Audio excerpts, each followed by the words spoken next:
Mental tension is the primary obstacle to a successful operation. When a practitioner strains to force a result through sheer willpower, they create a psychic friction that prevents their intent from moving past their own self-awareness.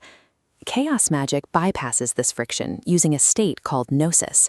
This is a utilitarian peak state where the rational mind, the psychic sensor, stops its internal chatter and falls silent. This process follows 3 stages. You begin with preparation, move through Gnosis to bypass the psychic sensor, and finish with operational execution. That middle stage is the bottleneck. An active ego filters the intention, preventing it from reaching the subconscious. Gnosis is often brief and messy, lasting only a few seconds. In this window, you operate on pure autopilot.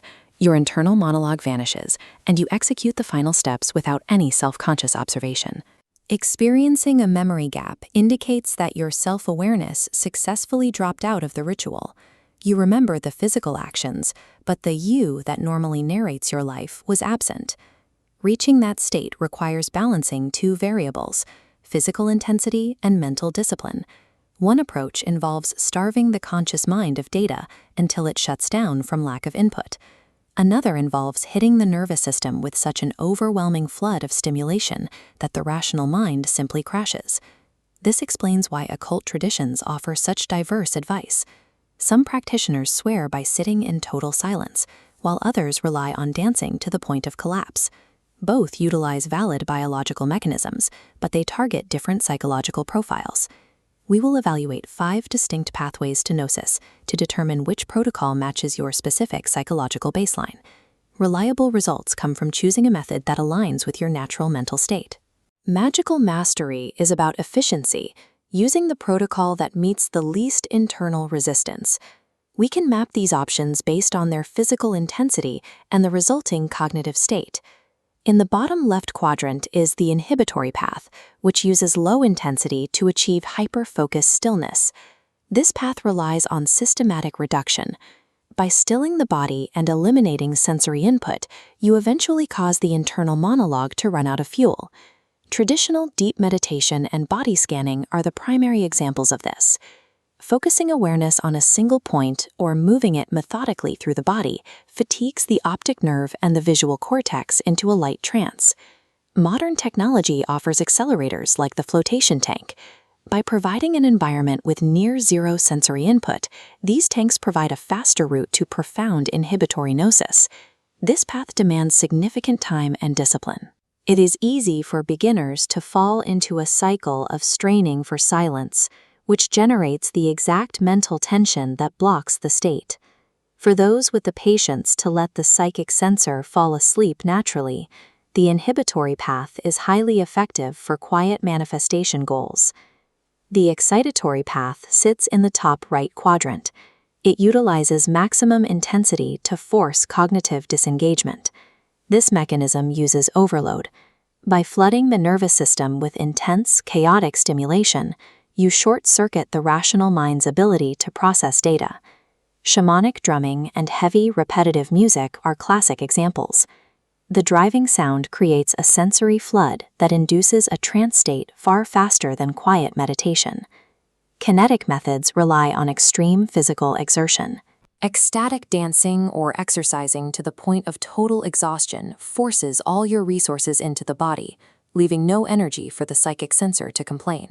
While this offers a reliable, fast-acting peak, it exacts a physical toll. It also requires a strictly controlled environment to manage the high-energy release safely. The excitatory path serves practitioners who find stationary meditation impossible, providing an ideal short-circuit for fast-acting magic. The bottom right quadrant represents indifferent vacuity, a method defined by low intensity and total cognitive disengagement. This path relies on extreme monotony.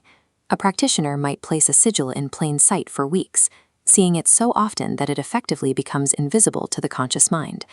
Through visual overexposure, the ego simply loses interest. The embedded intention is never stilled or overwhelmed. It is simply ignored by the conscious mind and allowed to slip through.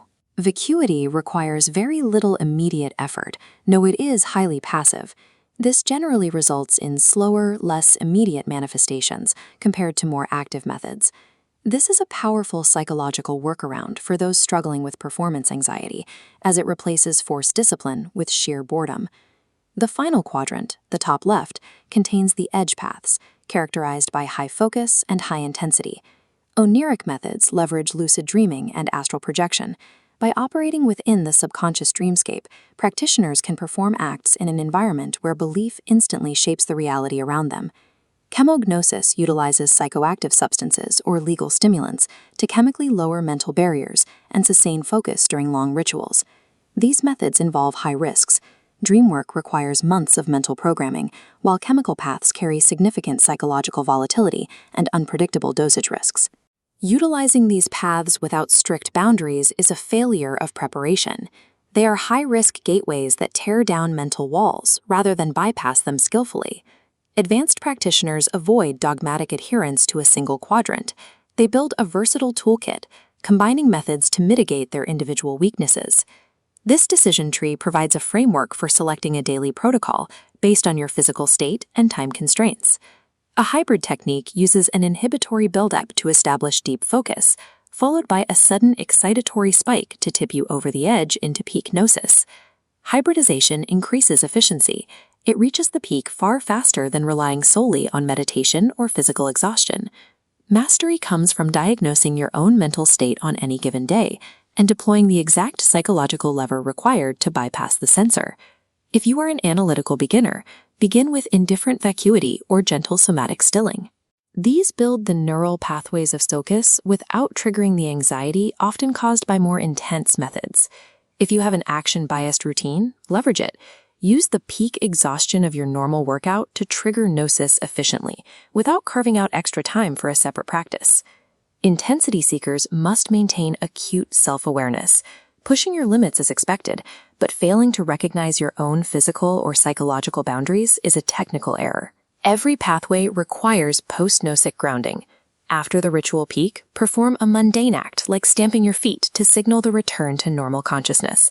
This mundane grounding terminates the ritual cleanly.